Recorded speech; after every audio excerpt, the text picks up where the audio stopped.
Charles Darwin is one of the most influential thinkers in human history, a man whose ideas permanently changed how humanity understands life, nature, and its own origins. Yet his path to scientific immortality was far from obvious. Darwin was not a child prodigy or a top student admired by his teachers.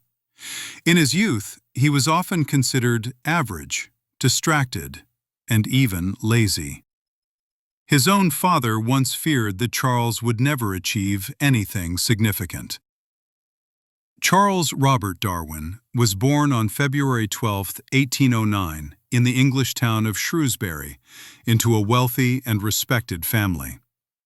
His father was a physician, and his grandfather, Erasmus Darwin, was a well-known intellectual and early evolutionary thinker. Despite this background, young Charles struggled in school. He disliked memorization, showed little interest in classical languages or mathematics, and performed poorly by traditional academic standards. What truly captivated him was the natural world. He spent countless hours collecting beetles, shells, rocks, and plants, carefully observing animals and landscapes. What seemed like childish hobbies were, in reality, the foundation of a scientific revolution. At his father's insistence, Darwin enrolled at the University of Edinburgh to study medicine. The experience quickly proved unbearable. Surgical procedures performed without anesthesia horrified him, and he found medical training deeply unpleasant. He soon abandoned his studies. Determined to find a respectable future for his son, Darwin's father sent him to Cambridge University to prepare for a career as a clergyman. Ironically, it was there, while training for the church, that Darwin encountered mentors who encouraged his passion for natural science. At Cambridge, Darwin was introduced to geology, botany, and natural history. He learned that careful observation, patience, and curiosity mattered more than rote learning. These years shaped his scientific mindset, but nothing compared to the opportunity that soon followed. An invitation to join a scientific expedition aboard a British naval vessel. In 1831, at the age of 22, Darwin boarded HMS Beagle as a naturalist. The voyage was expected to last 2 years, but instead stretched to nearly 5. Darwin traveled across the Atlantic, along the coast of South America, to the Galápagos Islands, and around the world. He meticulously recorded observations of fossils, plants, animals, and geological formations. He witnessed powerful earthquakes, discovered ancient marine fossils high in the Andes, and began to suspect that Earth was far older than most people believed. The Galápagos Islands played a decisive role in shaping his ideas.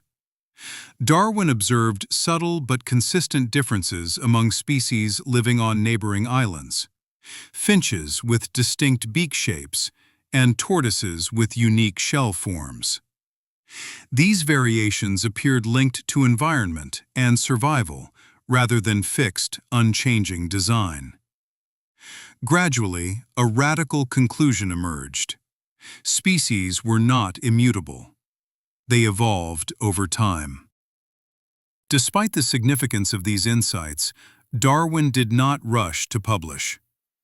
When he returned to England in 1836, he was already a respected naturalist, but he was cautious. The implications of his ideas were profound and controversial. Suggesting that species evolved and that humans shared common ancestry with other animals challenged deeply rooted religious and social beliefs. Darwin feared public backlash and rejection. For more than 20 years, he refined his theory in relative isolation. During this period, he suffered from chronic illness, including nausea, headaches, anxiety, and exhaustion. These symptoms followed him for most of his adult life. Some historians believe stress and inner conflict worsened his condition.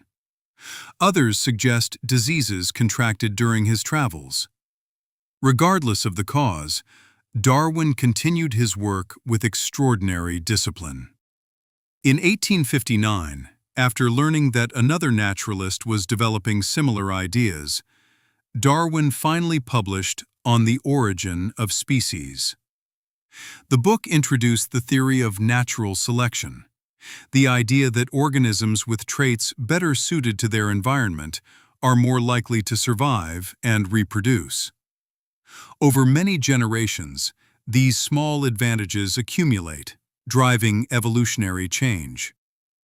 The reaction was immediate and intense. Supporters praised the work as a triumph of scientific reasoning, while critics condemned it as dangerous and heretical. Darwin himself avoided public debates, preferring evidence over argument. Over time, as discoveries in biology, paleontology, and genetics accumulated, his theory gained overwhelming support. Darwin never saw himself as an enemy of faith. He was a careful observer, searching for natural explanations to natural phenomena.